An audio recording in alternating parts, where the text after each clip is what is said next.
Павел! Павел! Павел, постой! Климов, ну понимаешь, выслушай. Уйди. Вот так вот ни за что, ни про что ударил человека, офицера, своего, можно сказать, товарища. М? Он знает за что. Ах, он знает. Товарищ Звягин, в последний раз спрашиваю, что у вас все-таки произошло?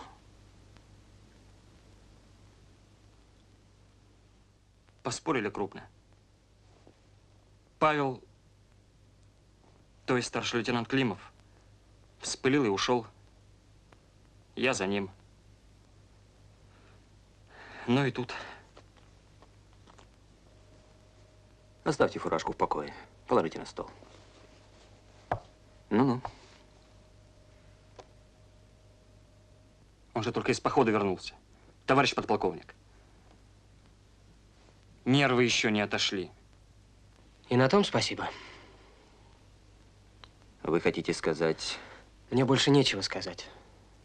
Ни подтверждать, ни отрицать ничего не буду.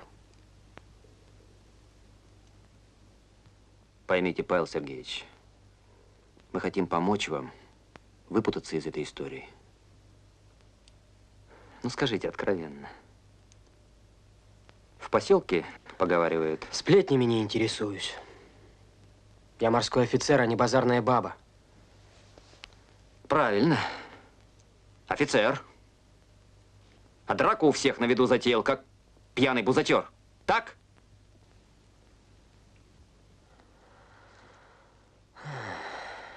Она во всем виновата. Кто? Водка. Выпил я стакан или два, не помню. Час от часу не легче. Но учтите, это не смягчает вашей вины. За такие дела вообще с флота могут списать. Ну так что, молчать будем?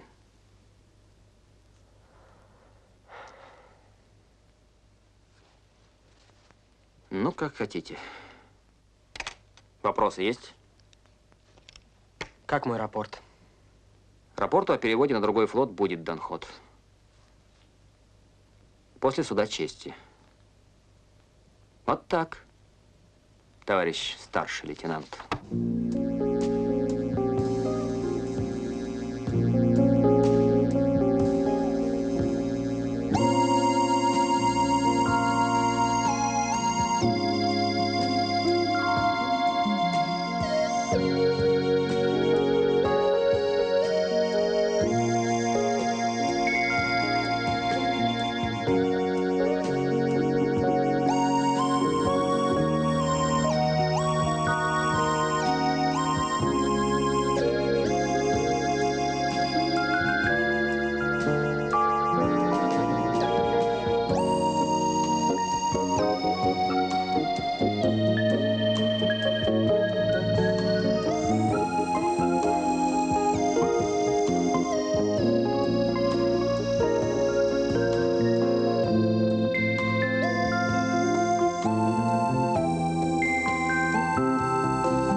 Вы у нас впервые, товарищ лейтенант?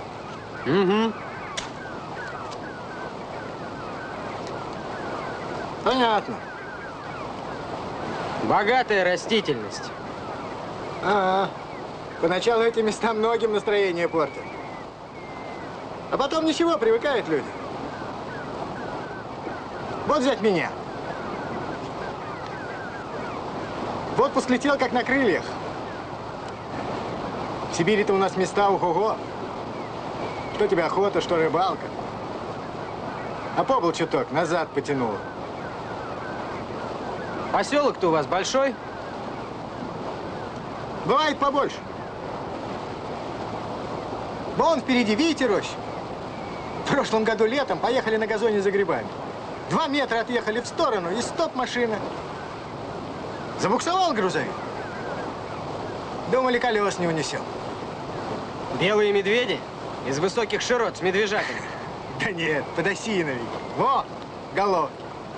И ни одного червивого, хоть косой коси. Сам бы не видел, не поверил бы. А вот и поселок наш.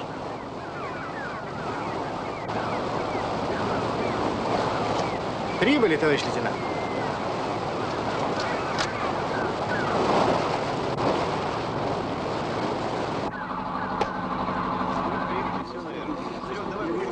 Прибыли? Догадываюсь. А вы сходить будете? А в чем дело? Чемодан можно взять? Простите, я не знала, что это ваше.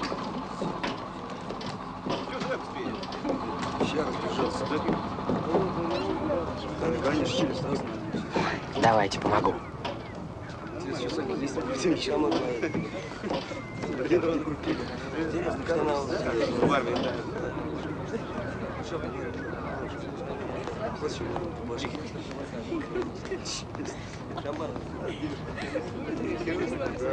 Не встретили? Оркестранты простудились. А без них папа не решается. Не солидно говорит, невыразительно. А может, А вас я, кстати, не держу. Вольно или как там у вас? есть? Ирочка, Галина здравствуй. Юрьевна, здравствуйте. Садись. Здравствуйте. Вам куда, товарищ лейтенант? Как в штаб попасть? А вот, автобусом через городок. Можно первым, пятым. Нет, пятым лучше не ехать, лучше все-таки первым. А покороче? Короче, а вот, тропинкой наверх. Спасибо, Мичман. Счастливо? Счастливо. Прошу разрешения. Что-нибудь срочное? Да. Ну, извини, ко мне пришли. Ладно, не скучай. Слушаю. Вот, посмотрите, старший лейтенант Климов, вернее, бывший старший лейтенант. Климов Павел Сергеевич, 55-го года рождения, русский, женат. Понижен в звании за драку. В нетрезвом состоянии. Назначен к нам переводом. Так. Этого нам только еще не хватало. Куда направили? На тренажер в учебный центр. Резонно. А я зачем понадобился? А ему, видите ли, эта должность не подходит. О, Требует на лодку его направить. Примак. Добро, действуй. Где он сейчас? Ждет в приемной. Лейтенанта Климова ко мне. Есть. Ну, требовать, положим, будем мы с него, если он не воздержан по этой части. А чуть что, принимайте самые строгие меры. Есть. Товарищ капитан первого ранга, лейтенант Климов по вашему приказанию прибыл. Мне доложили, что вы не согласны с назначением. Так точно. У меня диплом штурмана, я был командиром боевой части. С вашим личным делом я ознакомился, лейтенант. Скажу честно, знакомство не из приятных. Слушаю. Товарищ начальник штаба, 42-я швартовалась у 3-го причала. Пусть начинает погрузку. Есть. Биографию себе вы подпортили сами. Не забывайте об этом. Короче так. Пусть принимает тренажер и начинает работать. Есть. Будут замечания? Докладывайте мне. Все. Идите, Климов. Есть.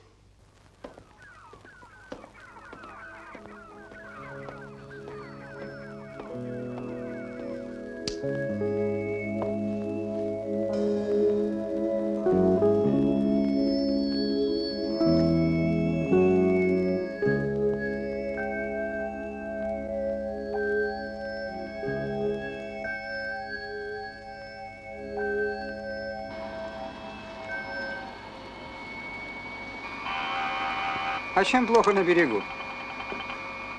Я здесь 3-й год уже и доволен. Отработал свое время и домой. Хочешь, смотри телевизор. Хочешь, с женой в кино пойди. Или еще там куда. Служба идет. Да, здесь уютно, вы правы. И кипяченым молоком пахнет. краской из коридора. Проверьте вот эти контакты. Мгм.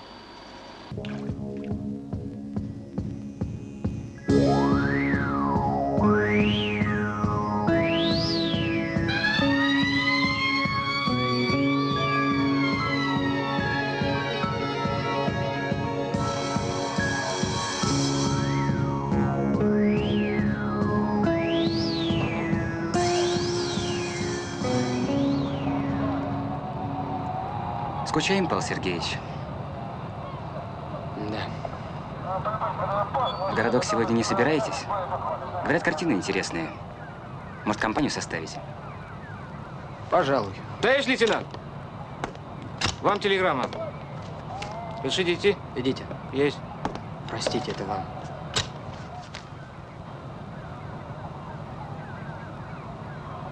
Жена приезжает. Сегодня. Что же делать? Значит так, осталось 3 часа. В гостинице места наверняка есть. Забронируйте номер, успеете встретить катер. Спасибо, товарищ лейтенант. Огромное вам спасибо. Надо же, решилась. До завтра.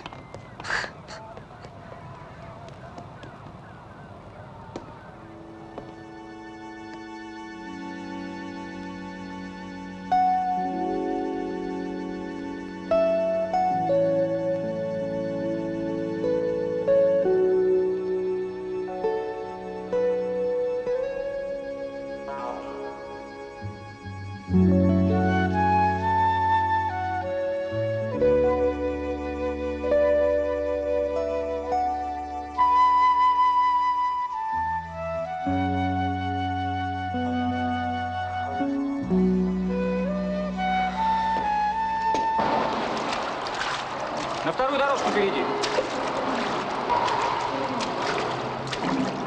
Климов!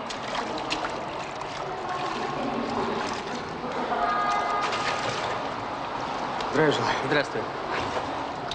Когда подключаете новую схему? По графику завтра в 13:00. Испытывали. Так точно, монтаж закончили на прошлой неделе. Молодцы, порадовали. А у меня для вас, Климов, тоже неплохая новость есть. Что, на лодку? Не, устраивайтесь на суше, капитально.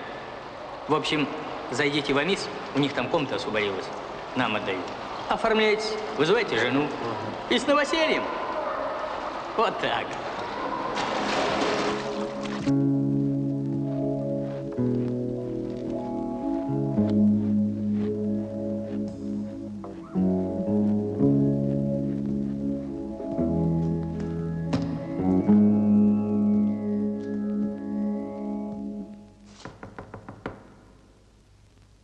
Входите, не заперто. А что происходит? У нас пробки перегорели. А, Возьмите там слева стремянку, счетчик за дверью.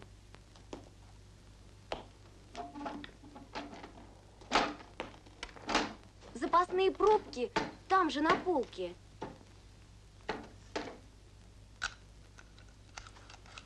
Ну что? очень сложная операция. Ой. Я думала, вы электромонтер, а вы... А я просто умелец. А вы, собственно, к кому? А я, собственно, к себе. Как к себе? Матрос Ивахненко прибыл для починки. Спасибо, уже починили, так что... Опоздал, матрос. Разрешите идти? Вон к девушке обращайтесь, она вас вызывала. Разрешите идти? Да, конечно. Есть. И все же, что вам здесь нужно? Поселиться. Я ордер получил. Улица Головко, дом 17, квартира 3. Так что мы теперь с вами соседи, давайте знакомиться. Что, мне к вам подняться или вы сами спуститесь? Снизойду. Климов Павел Сергеевич. Ирина Червоненко Николаевна.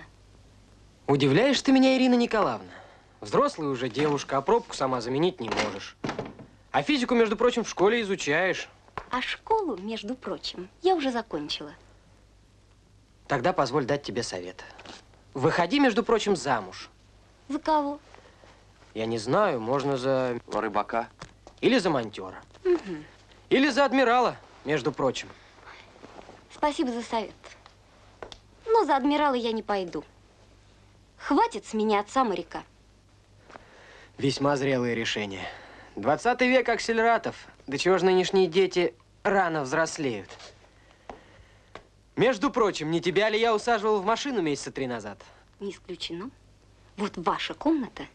И если у вас еще будут вопросы, то покороче и на «вы», если можете. Могу. Как всегда, не заперто. Мам, это Климов Павел Сергеевич. Он будет теперь... Знаю, наш новый сосед. Мне в Амисе сказали. Здравствуйте. Здравствуйте. А я Червоненко Вера Ивановна. Очень приятно. Располагайтесь, и скоро будем пить чай. Спасибо.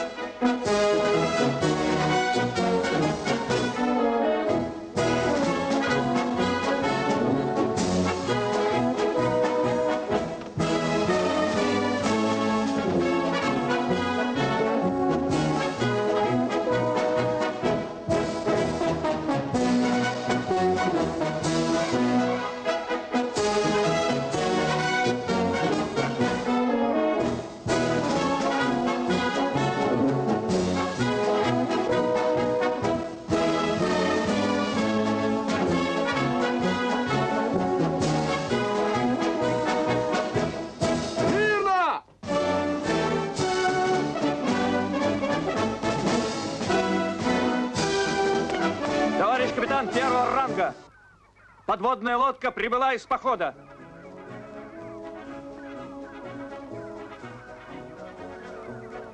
Молодцом, удачно сработал. Адмирал Никонов уж на что своих противолодочников высоко ставит, а прислал нашему адмиралу радио. Поздравляю, блестящим командиром. Это ты, значит, блестящий. Да что уж там, как ни крутился, а все равно они меня схватили. Нашла коса на камень? Ну? Противолодочники, они ведь тоже не лыком шиты. Это верно. А ты свою задачу выполнил. Ну, спасибо на добром слове, Игорь Петрович. С Артемиевым, надеюсь, обойдется? Теперь все в порядке. Полсуток бредил. Дотерпелся до перитонита, но это по молодости. Прошу объявить моему доктору благодарность за то, что провел сложную хирургическую операцию в боевых условиях. Договорились. Теперь так. Завтрак, баня готовы. Пусть Старпом все приводит в исходное положение, экипажу отдыхать. Ну а вы, Евгений Васильевич, ко мне с документами.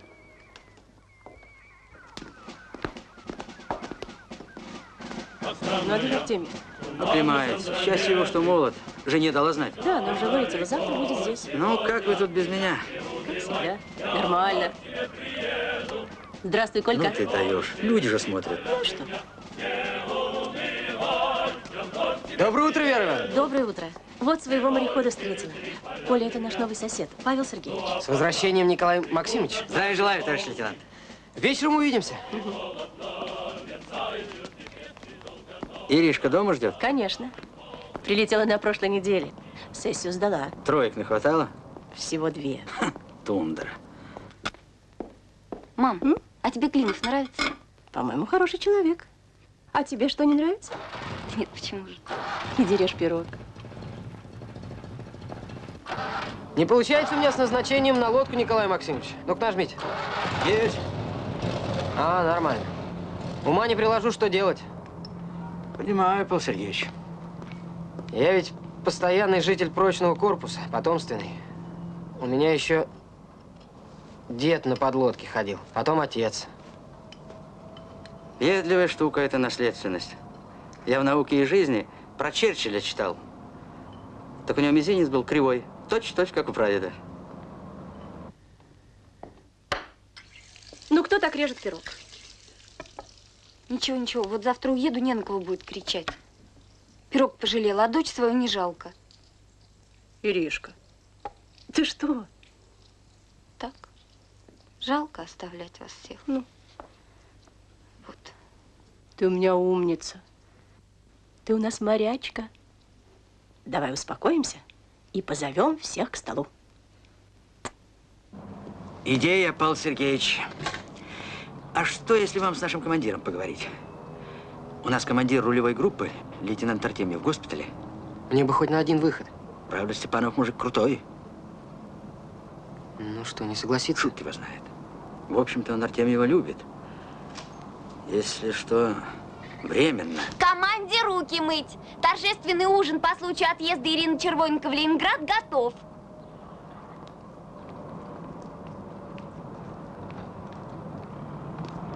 А я тут Астахова встретил.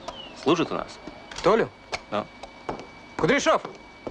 Слушай, товарищ лейтенант. Как там у тебя? Да вы напрасно волнуетесь, товарищ лейтенант. Вся аппаратура работает как часы. Фирма гарантирует. Ну, смотри. Есть.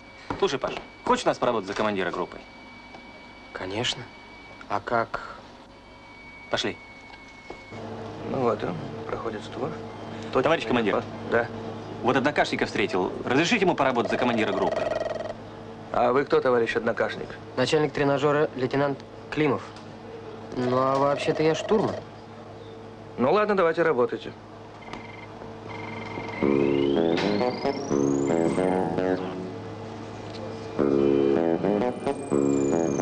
Беллинг на цель 7 градусов. Есть. Курс цели 130. Добро.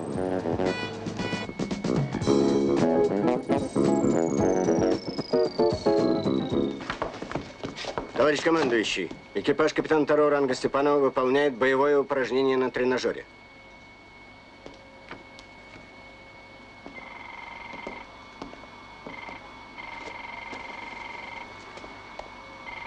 Ну и как? 2 задачи выполнили успешно. Сейчас отрабатывают атаку отряда боевых кораблей. Так.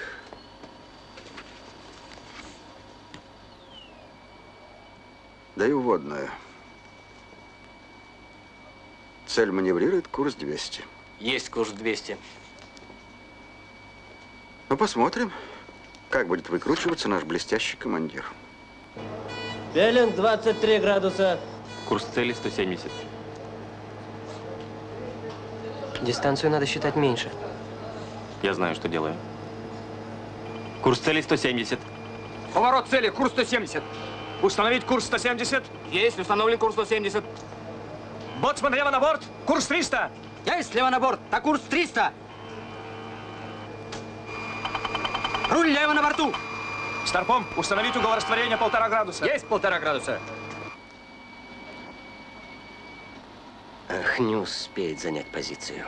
Цель прямо по курсу. Беллинг 107. Носовые торпедные аппараты, товсь! Есть, товарищ! Аппараты! Пли!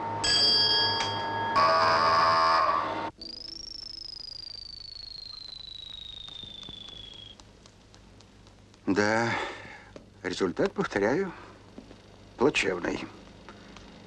И виновных нет. Сам командир промазал. Поторопился, товарищ контр-адмирал. Но в чем все-таки была ошибка?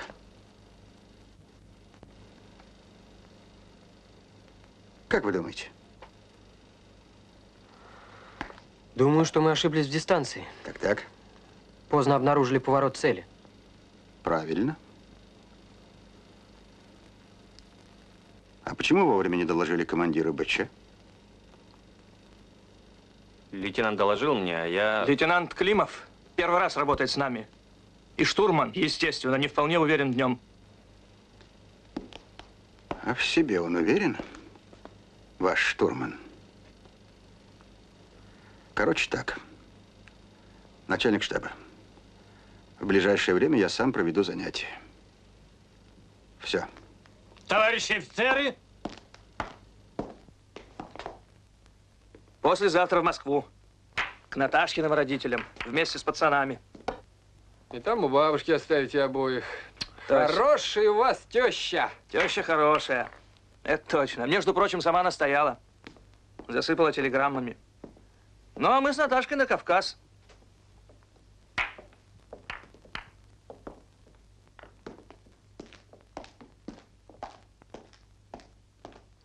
Товарищ лейтенант, можно вас на минуту? Андрей Николаевич, между прочим, как вам нравится этот лейтенант с тренажера? В угол. Штурман, по-моему, толковый.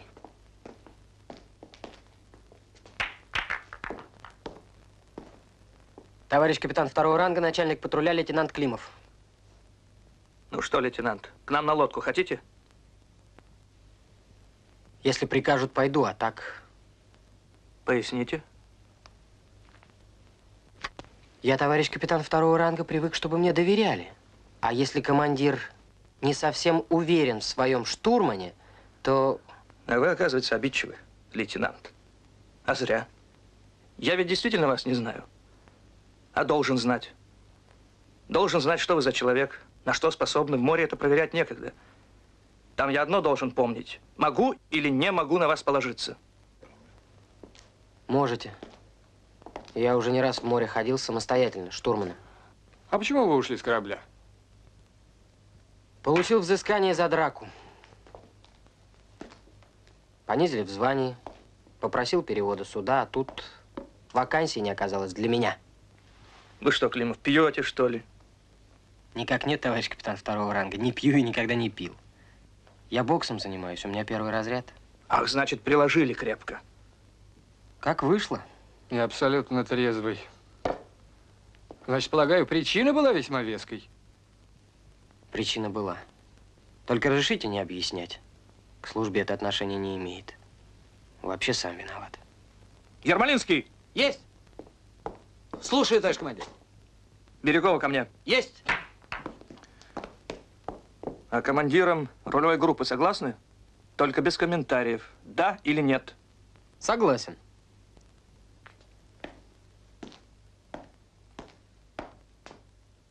Слушаю, товарищ командир. Ну как, штурман? Трудно без командира группы обходиться? Ну, как сказать. Здорово. Пока нормально обходимся. Думаю, до прихода Артемия перебьемся. А зачем же перебиваться? Вот однокашник ваш к нам просится.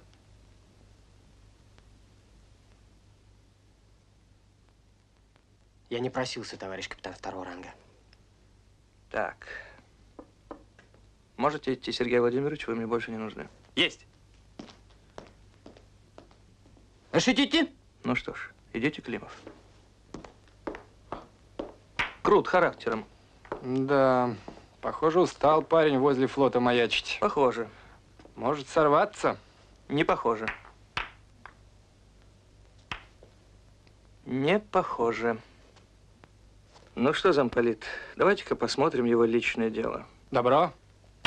Прошу разрешения, товарищ командующий. Что у вас, Игорь Петрович? Да вот завод опять в водную подкинул. То у них места в доке не допросишься, а тут на тебе. Поднатужились, план выполнили, теперь подаваем корабль.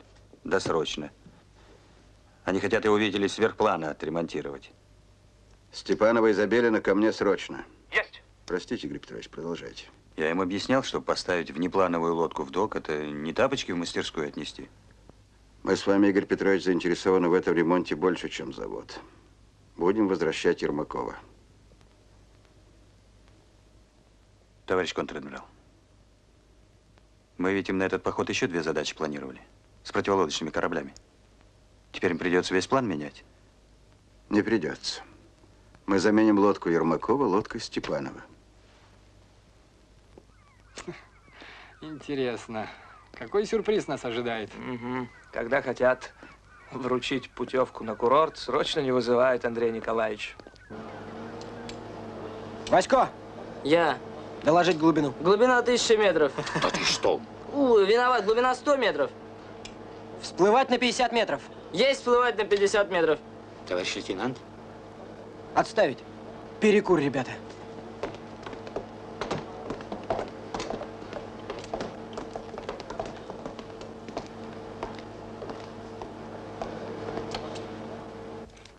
Интересная работа, Евгений Васильевич. А вернетесь сразу в отпуск.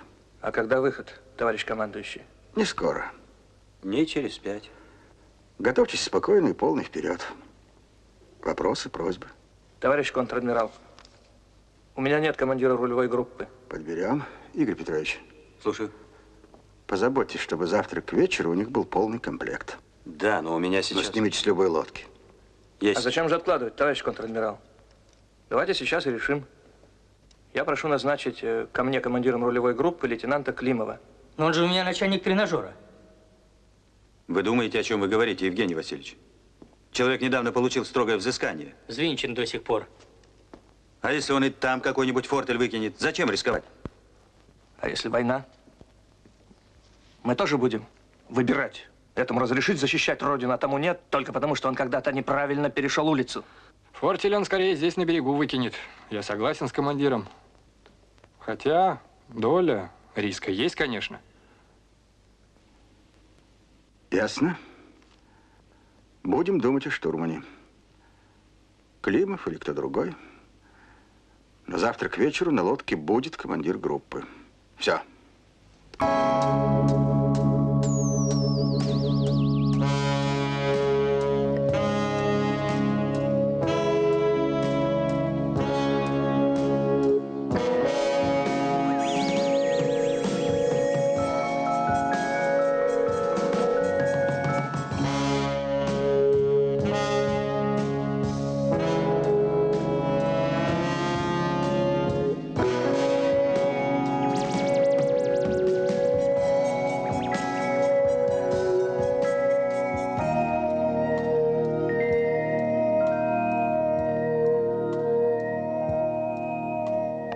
Отбой боевой тревоги! Товарищ командир, боезапас погружен. Добро, молодцы.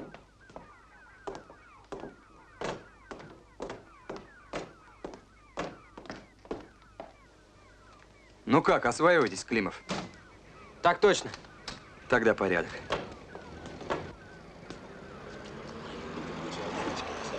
Так, давай макароны, теперь давай консервы неси. Считай, сколько здесь. Громов! Я! Товарищ капитан третьего ранга, матрос Громов, по Отнесите вашему в приказанию лодку. прибыл. Есть. Ух ты, новый инструментик.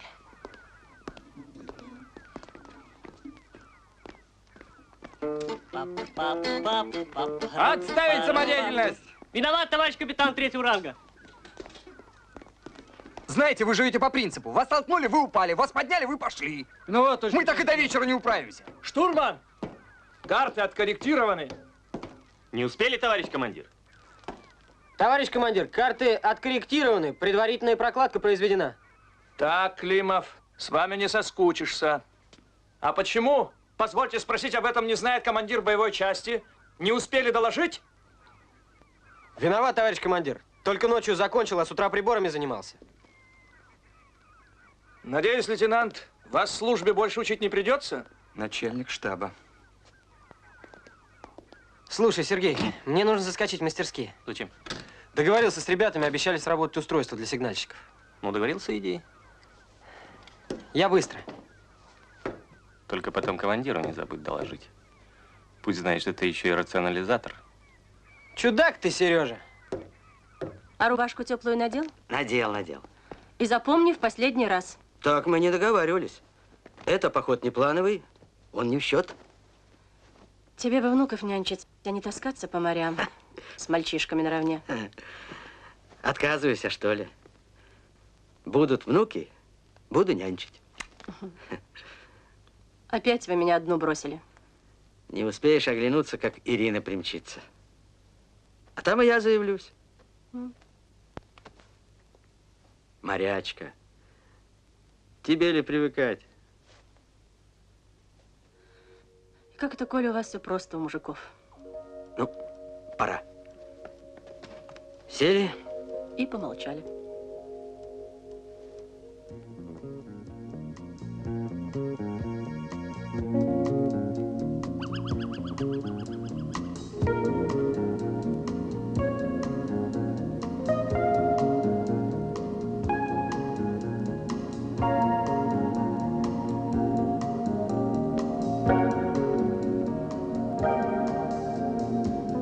Глубина 120. Держать глубину 120. Есть держать глубину 120. Прошли 4000 миль. Слушаю, товарищ командир. Добро. Так, Старпом, управляй кораблем. Я пройдусь по отсекам. Есть.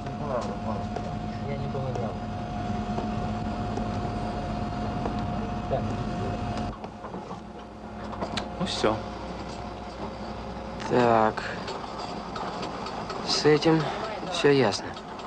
Может, еще вопросы будут? Слушай, старик, за что ты драного взыскания объявил? Да сочковал. Я его еще к субботе заставил откорректировать лоции, а он еле к понедельнику досужился. Артист. Он не виноват, Сереж. Я приказал ему выверить секстаны, а это нужно было сделать срочно. Тебе бы разобраться сначала. Позволь мне самому решать, кто прав и кто виноват, а все мои приказания заставлю выполнять точно и в срок. Да брось ты, старик. И мне не нравится это твое «старик». Что? Мы ж не курсанты. Виноват, товарищ старший лейтенант. Постараюсь исправиться. Есть второй. Таким образом, Громов, мы добиваемся более экономичного расхода топлива. Встать! Смирно! Товарищ командир, в команде мотористов занятия по специальности. Вольно, продолжайте. Вольно!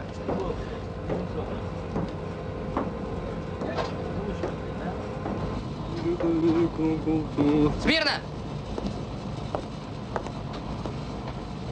Ну, Пантя, силен. За 2 месяца похода такую бороду отрастил. Кого-то ты мне напоминаешь.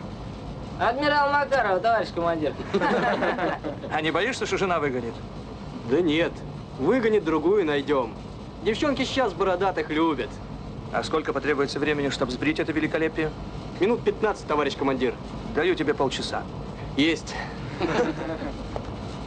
Радируйте Степанову начать переход в квадрат 45А3.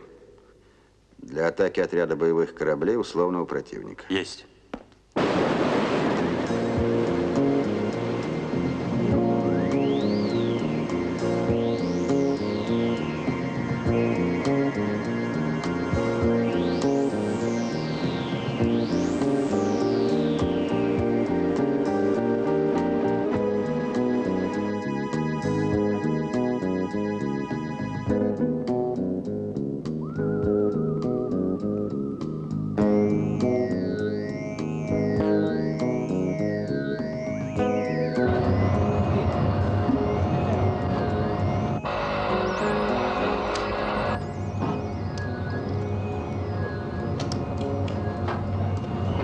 Центральный, слева 10 шум винтов. Лево руля! Всплывать на перископную глубину. Курс 350. Есть лево руля, курс 350. Акустиком классифицировать цель. Акустиком Боевая тревога. Есть всплывать на перископную глубину.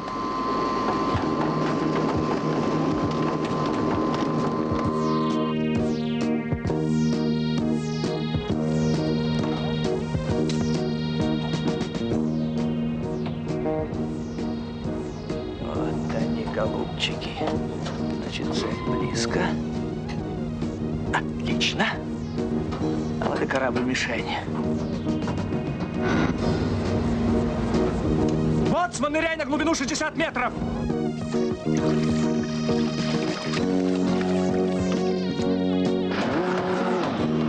Торпедная атака.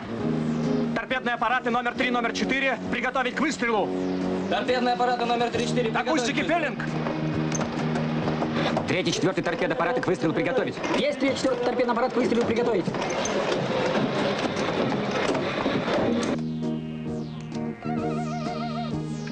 Торпедные аппараты номер 3, номер 4. Товсь! Товсь выполнена. Цель прямо по курсу. Добро. Аппараты. Пли! Курс отхода 137 градусов. Отставить. Так держать. Есть, так держать. Цель поражена. Шум винтов кораблей охраняя нарастает.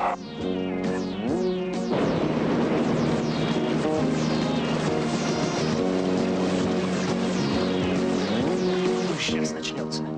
Боцман, ныряй на глубину 120 метров. Есть на глубину 120. 3 мотора полный вперед. Есть 3 мотора полный вперед.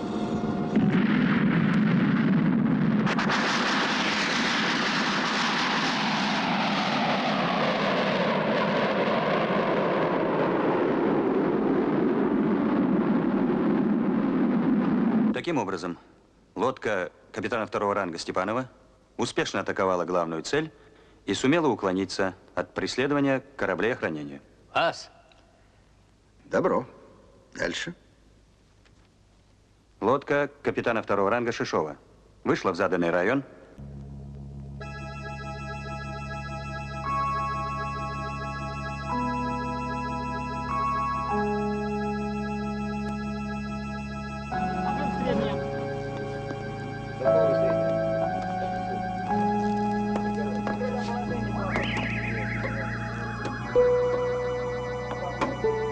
Товарищ 0! Есть, товарищ 0. 45 градусов 36 минут. Есть 45 градусов 36 минут. Лейтенант Климов, прошу решение наверх. Добро, разрешаю. Все, Дранов, можете идти. Есть. Надежно взял? Порядок. А то, может, я качну для верности. Слушай, Паша, шел бы ты к доктору в шахматы поиграл. Что ты суетишься все? Одну благодарность уже получил. Слушай, Бирюков, не тот у нас с тобой дуэт получается. Если ты думаешь, что я грехи замаливаю или под тебя рою, ты отдохни от этой мысли, ясно? Я работать пришел, как умею, а умею я пока лучше твоего. Хочешь, могу поучить. Нет, так проживем. Только зря ты... Молодец, хорошо. Далеко пойдешь. Старший лейтенант Бирюков спустился вниз. Много себе позволяете, лейтенант. С командиром боевой части на «ты» и тон такой. Словно здесь не боевой корабль, а шаланда. Я же по делу. Вы сами были командиром боевой части.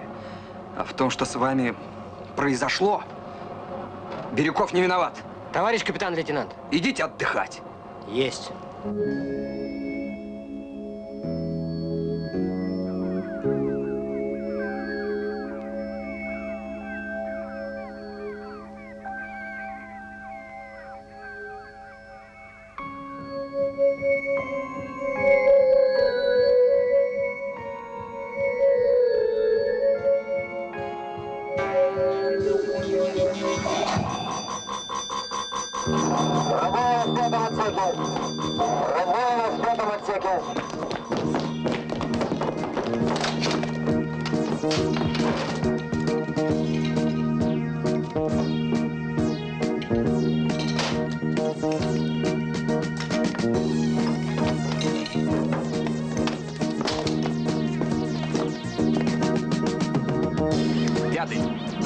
Пятый отсек, доложите обстановку. Центральный, поступает вода вправо. Ну как его, ну левого. Пятый, я не понял.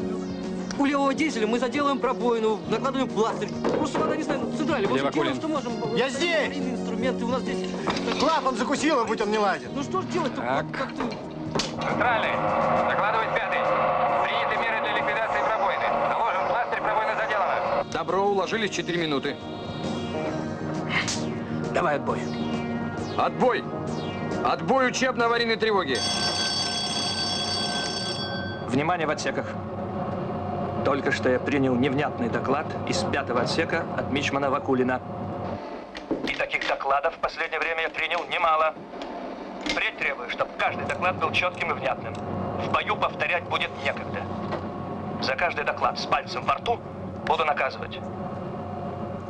Понятно, Вакулин? Строжайшим образом. Все, готовность номер 2.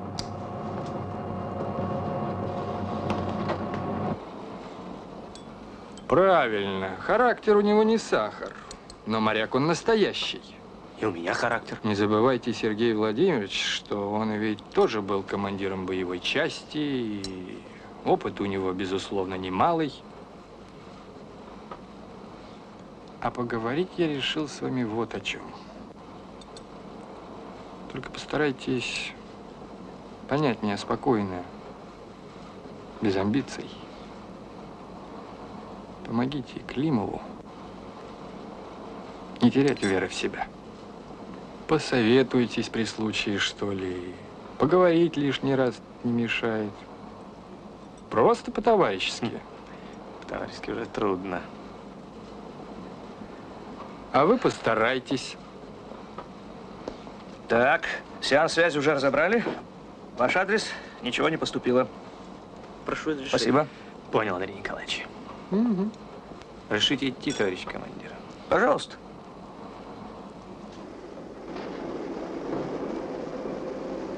Не расстраивайся, Саша. Ну, погорячился командир. Всякое бывает. Помнишь в прошлом походе? А чем расстроен штурман? С Климовым у них не налаживается. Жаловаться приходил? Да нет.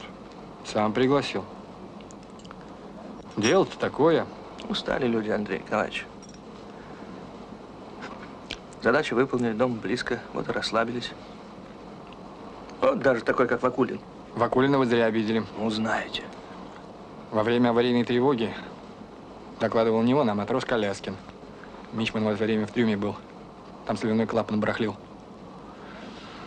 А его, пожилого человека, как мальчишку. Да еще перед всем экипажем. Товарищ командир, прошу решение к столу. Пожалуйста, Павел Сергеевич.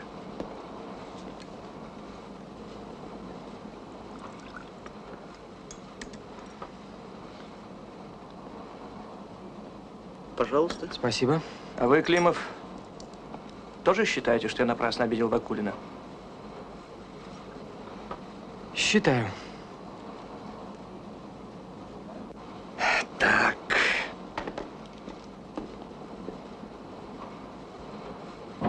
Внимание в отсеках. Говорит командир. Сегодня при разборе учебной аварийной тревоги я нечаянно обидел мичмана Вакулина. Вы меня слышите, Александр Михайлович? Слышу, товарищ командир. Вот. Александр Михайлович, прошу меня извинить. И как командир прошу, и как товарищ по службе. У меня все.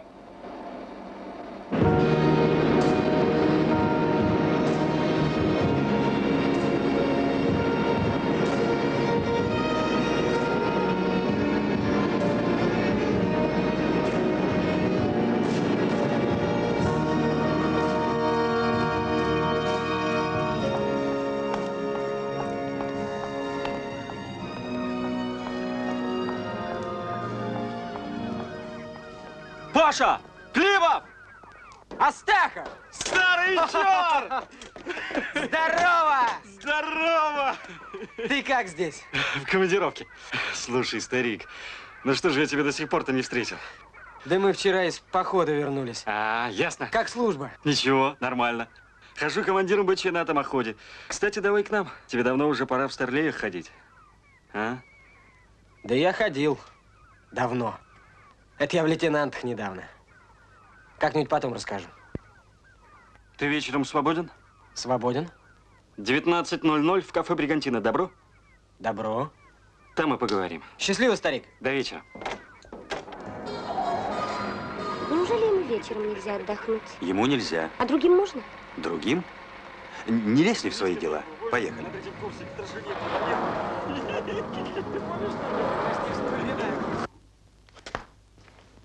Мы определили вас на отличный корабль.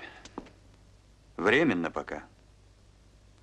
Но ведете вы себя в этой ситуации, Климов, не совсем подобающе. Не понял, товарищ капитан первого ранга? Например, вчера в кафе были. Был, ну и что? А то, что они кефир пили. А я не люблю кефир. А вам, в вашем положении, Климов, надо быть осмотрительным и очень. Так недолго и по наклонной скатиться. К исходным, так сказать, позициям. Вы меня извините, но если здоровому человеку повторять постоянно, что он болен, так он и умереть может. Не зарывайтесь, Климов. Запомните, у меня на берегу вакансий хватает. Между прочим, товарищ капитан первого ранга, на берегу люди тоже неплохо устраиваются. Конечно. А если у меня на службе телефончик имеется, когда домой идти трубочку снял и жене. Так и так, дорогая, буду минут через 15. А потом не спеша, пешочком. Глядишь, и моцион для здоровья, и к приходу дома полный ажур. Все. Иди-ка вон, Климов. Есть. Мальчишка. Павел Сергеевич. Ну, лихач. Такие обороты развил, что и корпус кому-нибудь попортить можете. Здравия желаю. Что случилось? Побеседовали с начальником штаба. Договорились вместе кефир пить вечерами. Вот что, Климов. Немедленно отправляйтесь домой. Никуда не уходите. Ждите моего звонка, понятно? Решите идти? Идите. Есть. Навстречу синим мартовским снегам шагнем по сходням узенькими зыбками. Нет, я уже говорила, я смотрела это в Ленинграде. Картина скучная, да. Угу. Привет. Привет.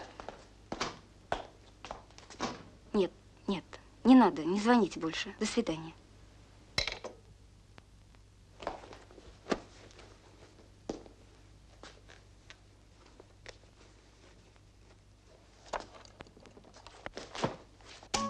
Над рекой широкой, ну приходи скорей, дружок. Ну чё ты, правда, ну, посидим, бокаем. Да. Грандиозный успех. 6 приглашений в кино и 4 в клуб. Ну и что? Ничего, так просто. А вы в утюгах разбираетесь? В каких утюгах? В обыкновенных за 5,70.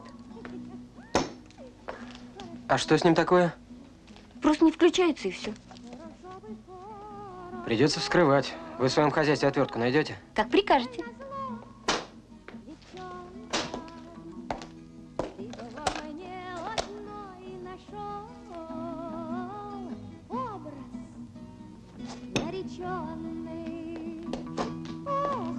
Ешьте.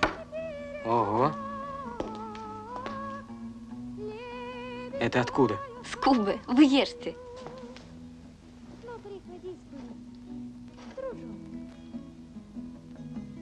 Я когда волнуюсь, много ем.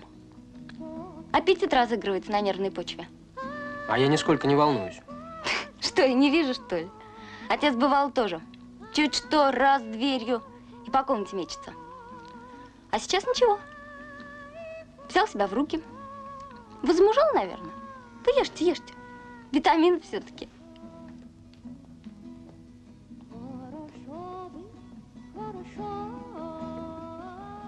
Я вашей жене решила написать письмо.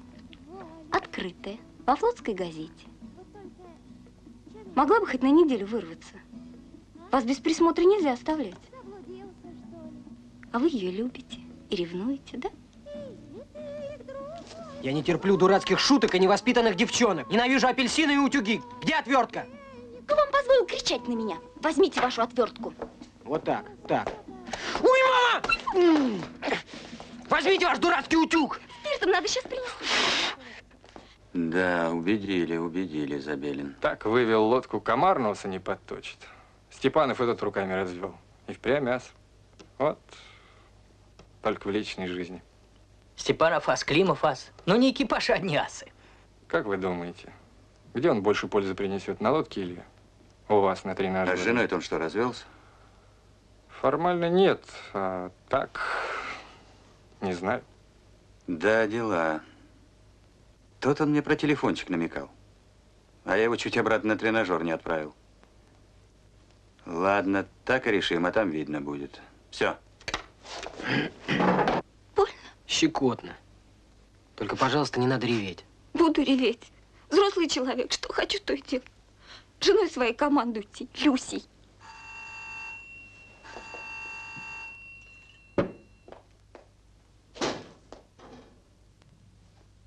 Войдите.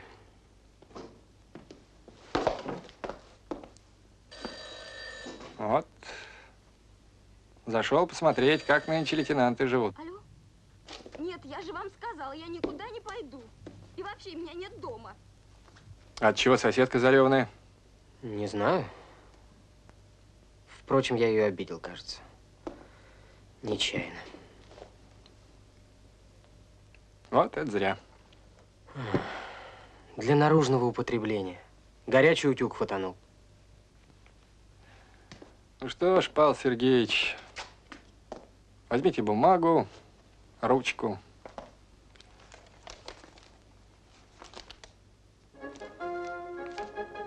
Взял. И пишите рапорт.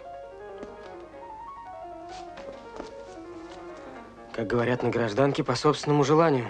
Естественно. Угу. В отпуск пойдешь. Я?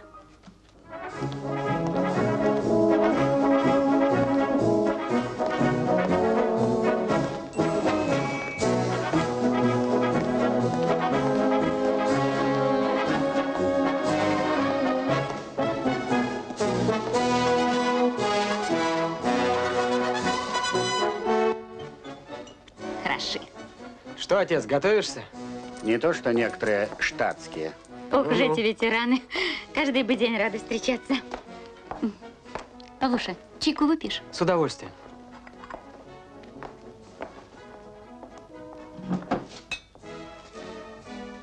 А тебе что же, и пойти некуда?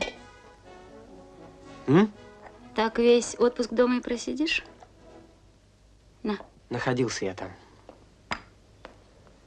Да и по вам соскучился.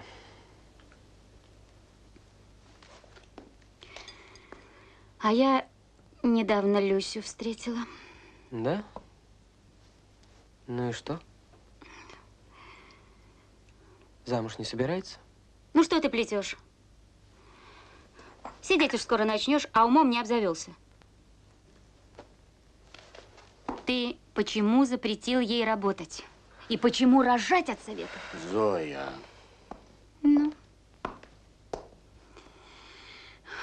Сережа, не вмешивайся, а? О, это опять тебя. Подойди. Да, Климов. Люся. Минуточку. Ты что же, думаешь, все так просто? Привез девчонку, а у нее ни дела своего, ни своих забот. Живи, принцесса, радуйся замужней спиной. Спина широкая, зарплата большая, так? Вот ты думаешь, это она от тебя уехала? Ошибаешься.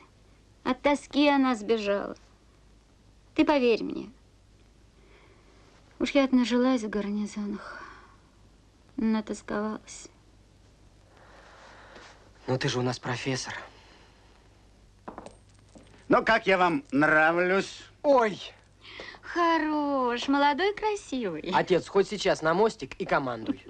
Между прочим, если понадобится, из команды. Да, и кое-что сумеем показать вам, необстрелянным. Поскромнее, Сереженька, они тоже кое-что умеют. Ну, пошли. Есть, товарищ штан первого ранга. Слушай, Павел, если еще раз в цивильном заявишься, за порогом оставлю ночевать и наследство лишу. Сережа, 2 баночки майонеза захватишь на обратном пути? Зоя, я же в форме, неудобно как-то. Я захвачу, мам.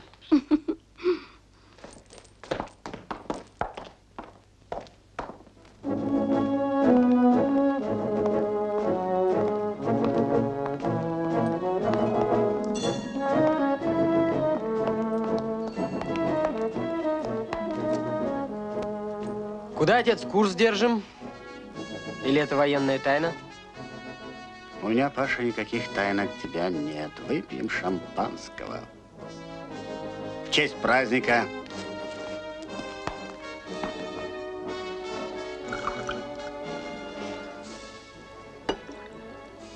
Ну что, отец, второй за женщин?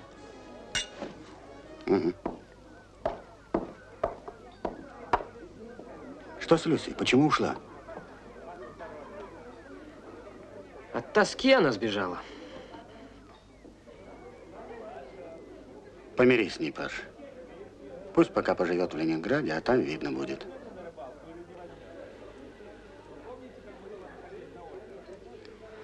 Я через 3 дня уеду. Отоспался, пора и честь знать. Да и лодка моя из дока выходит. Ага. Ну, ясно. Какие могут быть вопросы? Тут служба, товарищ лейтенант. Или, может быть, уже младший лейтенант, а?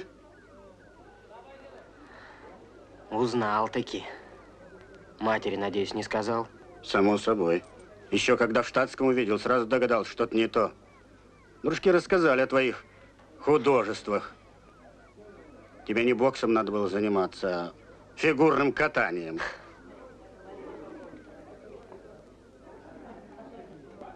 Люся! Как говорится, легка на помине. Вот не ожидала, а, Паша? Здравствуйте, Климовы. Правда, я очень быстро собралась. Люсенька, садись. Садись, Люся. Ты прекрасно смотришься, Павлик. 100 лет тебя в штатском не видела. Ну, как служится на севере? Спасибо, нормально. Так. Капитана лейтенанта уже получил. А ты как думаешь? До адмирала дорастешь. Поздравляю. Рад стараться. Какой ты скучный, слова из тебя не вытянешь. Люсенька, у этого остряка еще 3 недели отпуска, а он уже на службу собрался. Пап, ты не опоздаешь? Боится, что его лодка без него уйдет. Ребятки, за вас.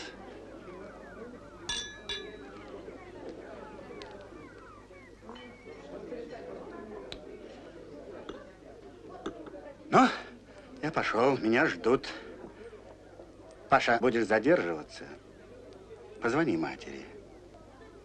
Лесенька, до свидания. До свидания, Сергей Иванович.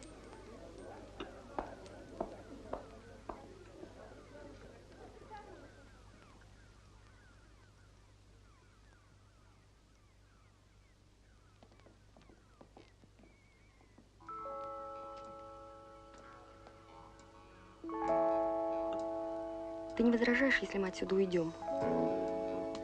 Конечно.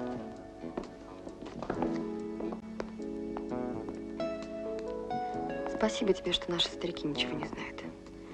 Они очень хотят, чтобы мы с тобой помирились. Мама настаивала, чтобы я ехала на север и там разбиралась. А я никак не могла решиться. Ты сердишься, что я пришла? Да нет, я рад тебя видеть.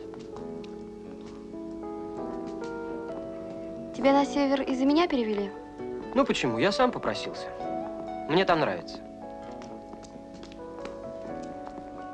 А я тебе еще нравлюсь?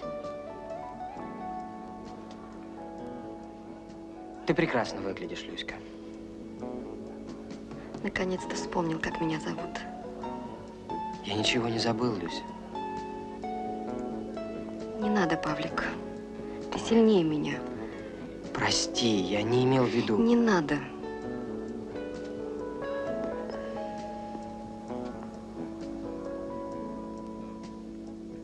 Ты озябла? Чуть-чуть. Нам куда, где ты сейчас живешь? Там же у родителей. Тимофей жив еще? Ой, Павлик, ты его не узнаешь. Он такой толстый стал, пушистый, симпатяга. Тебя проводить? Конечно. На такси? Как хочешь. У меня родители на дачу уехали. Люся, я подаю на развод.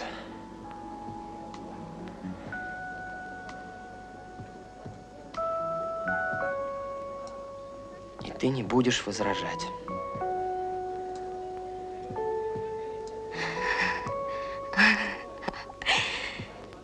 Так мне и надо.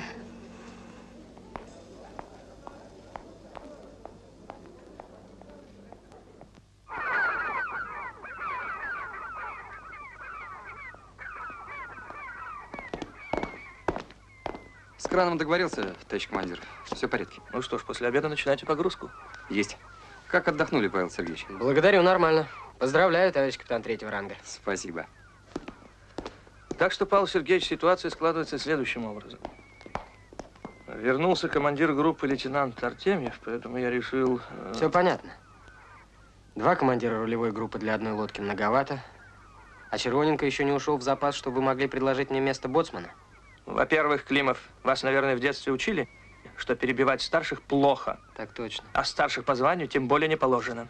Виноват, товарищ капитан. Во-вторых, Климов, черт вас побери, вы сначала выслушайте, а потом лезьте в бутылку, если иначе не можете. Могу. Помощника утвердили на классы. Ну, пускай учится, созрел. Вместо него назначен Бирюков. А вот командиром боевой части у меня пойдет лейтенант Климов.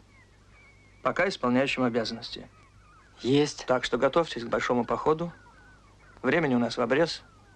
Все, будем служить дальше.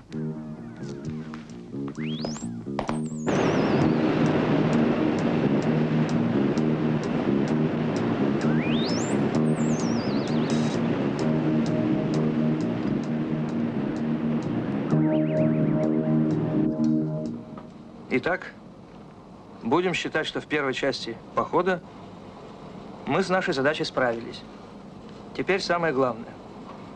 Нам предстоит встреча с флагманом. Вернее, сначала мы должны выйти в район учений и атаковать его. Корабль охраняется. Потом встреча. Задача не из простых. Переход дальний, скрытный. Плавание в основном по счислению. От штурманов требуя особой точности. Вот здесь исходные данные. Время, место встречи. Сделайте предварительную прокладку и доложите мне к 22:00. Есть. Так, всем все ясно? Ясно. Вопросов нет? Нет, товарищ командир. Все.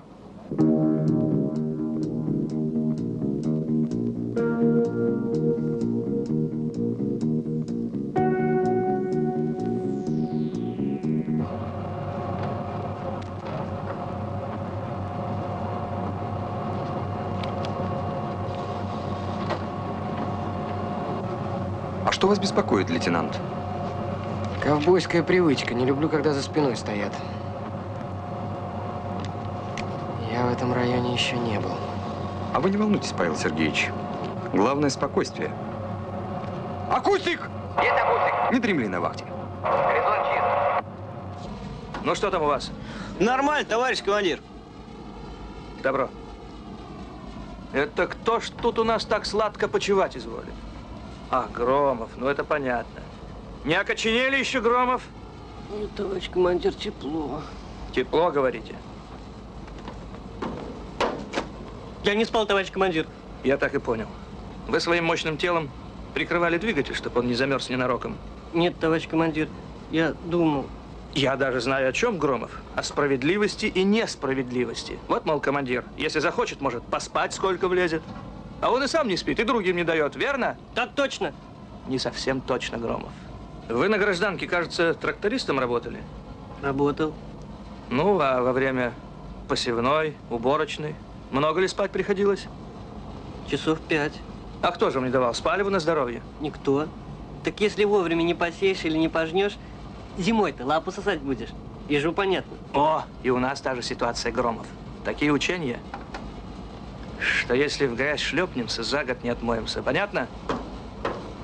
Так я, товарищ командир, если надо, могу сутки не спать. А я не сомневаюсь, Громов. Это, как вы говорите, и ежу. Товарищ командир. Спокойно.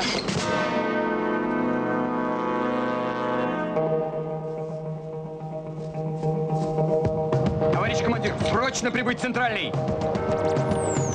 Перевести управление горизонтальными рулями в электрическую. Есть перевести рули в электрическую.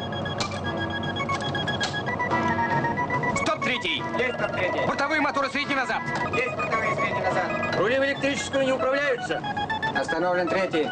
Работает бортовые средний назад. Кормовые рули заклинило. 20 градусов на погружение. Пузырь в нос. Есть пузырь в нос. Стоп, бортовые. Есть Третий стоп, малый бортовые. вперед. Есть третий малый вперед. Медленно снимать пузырь. Есть медленно снимать пузырь. Командиру БЧ-5. Удифферентовать корабль. Есть удифферентовать корабль. Перегонять из носа в корму. Акустик, доложить обстановку. Горизонт чист. Всплываем.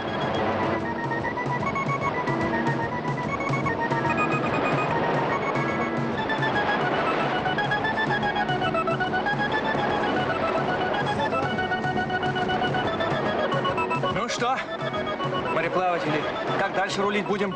Я думаю, в день кормовой надстройки. А что думает боцман?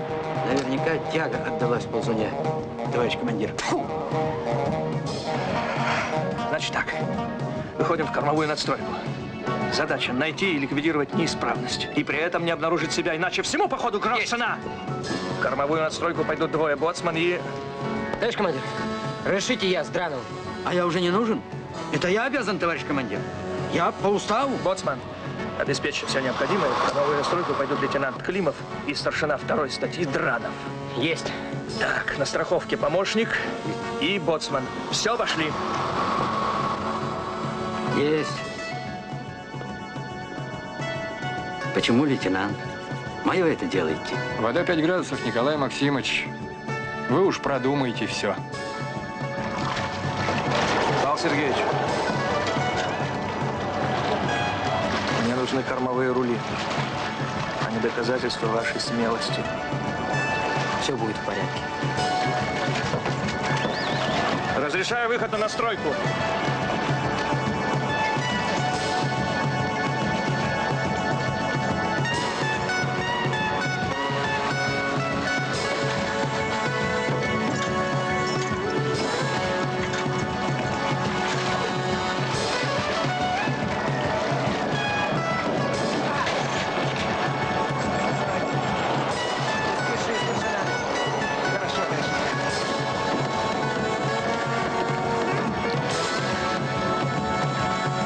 Погодка, беды ее в качель. Да, хоть в этом повезло. Скрытность нам обеспечивает. Ну что там? Снаружи вроде все в порядке, товарищ лейтенант. Нужно крышку кожуха снимать. Бросить добро, снять крышку кожуха. Даю добро.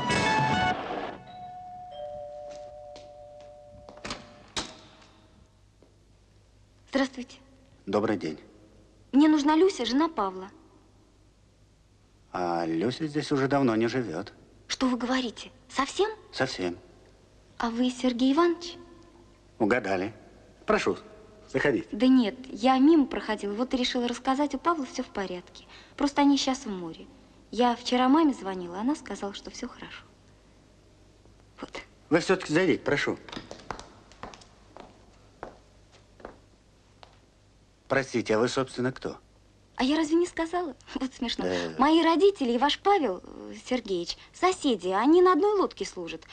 Я вчера маме звонила. И мама понимаете? сказала, что все в порядке. Да. Зоенька, у нас гости. Здравствуйте. Здравствуйте. Так вы раздевайтесь. Проходите, Да-да. пожалуйста, чаю с нами выпейте. Да нет, я на минуточку. Меня девочки внизу ждут. Да и сессия на носу. Я мимо проходила, вот и решила сказать, у Павла все в порядке, вы не беспокойтесь. Извините, очень спешу, до свидания. До свидания. До свидания. Вон острекотала. А что я тебе говорил? Хорошо нынче плавать, далеко уходят. По-настоящему. Им там не до писем. Это кто? Не представилась. Да имя-то ее хоть как? Откуда я знаю? Говоришь, что родители ее соседи. Чьи соседи, Сережа? Павла. Слушай, а что если Павел развелся с Людмилой из-за нее? Ты удивительный человек, Сереженька. Павел с Людмилой где жили? А девочка с севера. Ну, подумай, как следует. В Пашкины дела я больше не вмешиваюсь. Он уже не мальчишка. Пусть решает сам.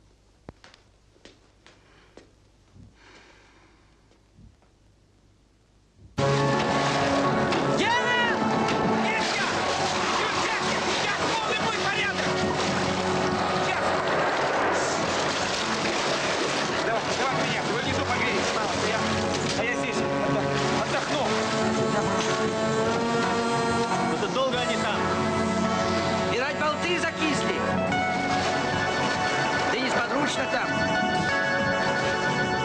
Может, им замену пора?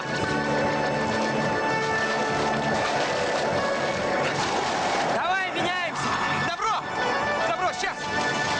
Черт, по пальцам я. Ничего, товарищ лейтенант. Тесноват тут. Мутник, слева 45, сигнал самолетный РЛС. Силой 2 балла. Этого нам только не хватало. А, одно к одному. Что, Гена, что? Додумку! Ползунов! Сейчас! Ух! Давай, вылезай, ползи в руку! Да время же уйдет, товарищ лейтенант! Там же только закрепить осталось! В руки-то у меня в порядке, помогите! Ну ладно, где ключ? А здесь, вот, здесь! Ну-ка, вдарь кувалдой! Сейчас! Запроси, как у них дела!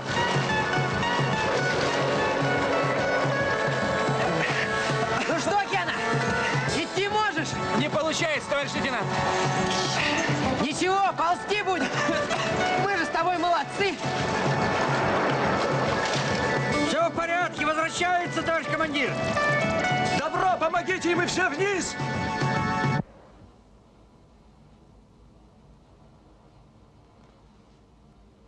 Как дела? Лежи, лежи, грейся. У Дранова тоже все в порядке. Доктор возле него крутится. Говорит, перелома нет. Но шибануло прилично. Но ничего, отлежится. А тебе, Павел Сергеевич, мое огромное командирское спасибо. А за что, знаешь? Угу, знаю. Ну нет, ошибаешься, не за то. Не за то, что аварию ликвидировали. Ну, какие бы вы были моряки, если бы с работой своей не справились. А вот за то, что сам не утоп и матроса не угробил. Вас у меня вон сколько. Я за всех ответственен. За всех до единого. Я вас как бы в долг взял. У матерей, невест, у жен. И обязан всех вернуть. Всех до одного. Понимаешь? Понимаю. Вот за это и спасибо. Ну, а теперь, Павел Сергеевич, давайте подумаем, как компенсировать потерянное на ремонте время, успеть в район и выполнить боевую задачу.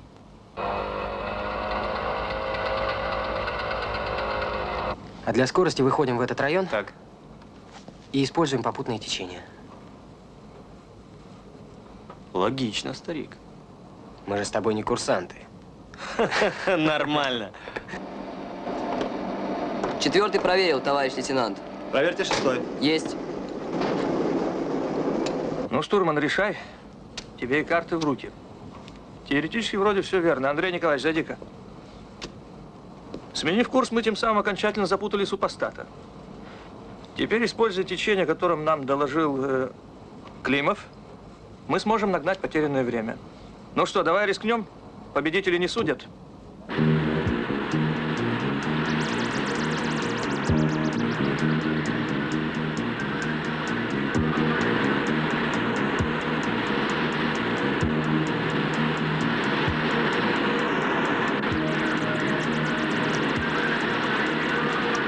Авиации произвести поиск подводной лодки в квадрате 15.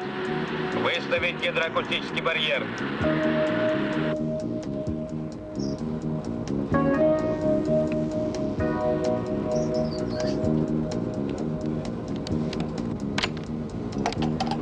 ГКП, штурманская. Товарищ командир, вошли в район поиска подводных лодок.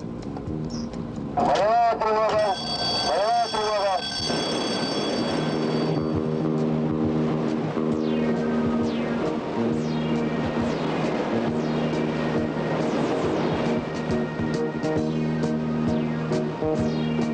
Обнаружены надводные корабли южных.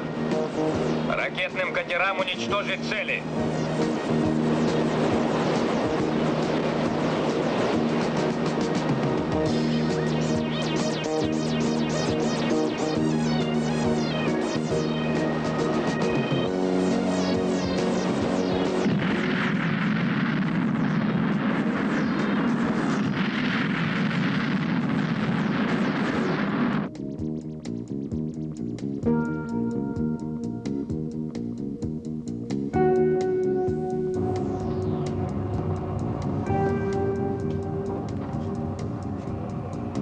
По времени-то вот-вот должны войти в район.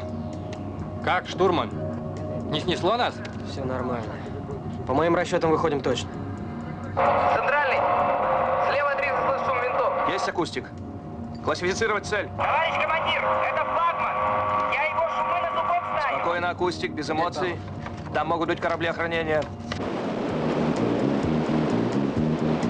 Атакуем флагмана! Товарищ командир, справа 20, слева 15 корабли охранения. Добро! Боевая тревога, торпедная атака!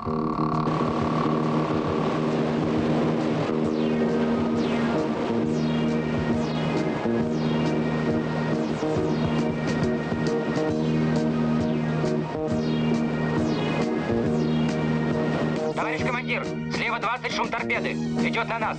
Обе машины вперед, полный. Курс 275. Есть? Обе машины вперед, полный. Теперь пусть попробует уклониться. Поздно. Ну вот, мы свое дело сделали. Посмотрим теперь, что противолодочники. Корабль охранения начал атаку подводной лодки.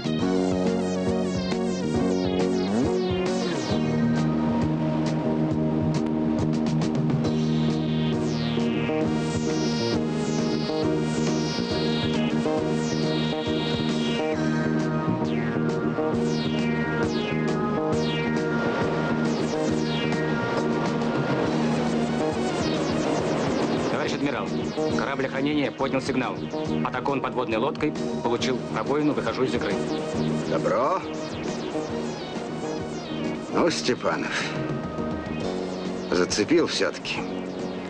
Слушайте, он же свой летний маневр повторил. Только тогда он не стал охранение атаковать. Просто запутал его. Примеривался. Репетировал.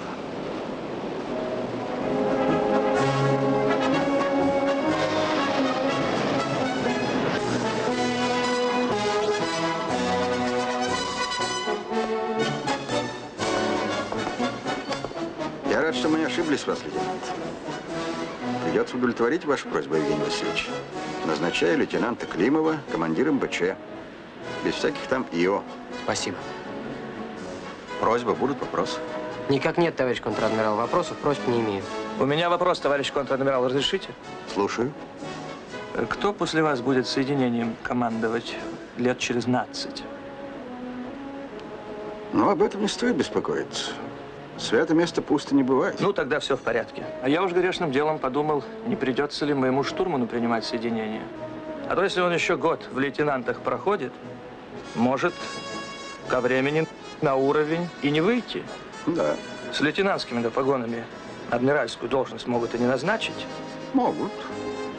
А вы действительно в адмиралы собрались? А почему бы и нет, собрался? Хорошо, Климов. О вашем адмиральском будущем я обещаю подумать. Товарищ контр-адмирал, команда лодки построена.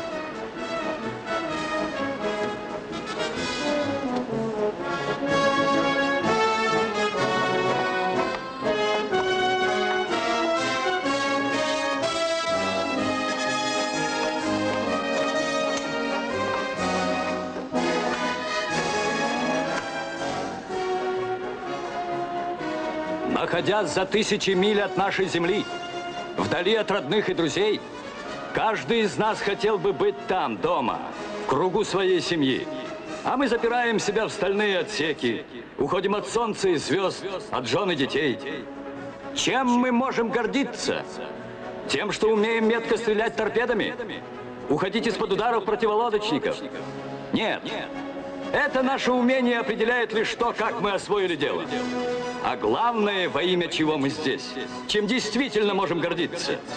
Мы охраняем нашу советскую родину. Мы защищаем мир. Счастливого плавания, земляки! До встречи на родной земле! Благодарю за службу, товарищи!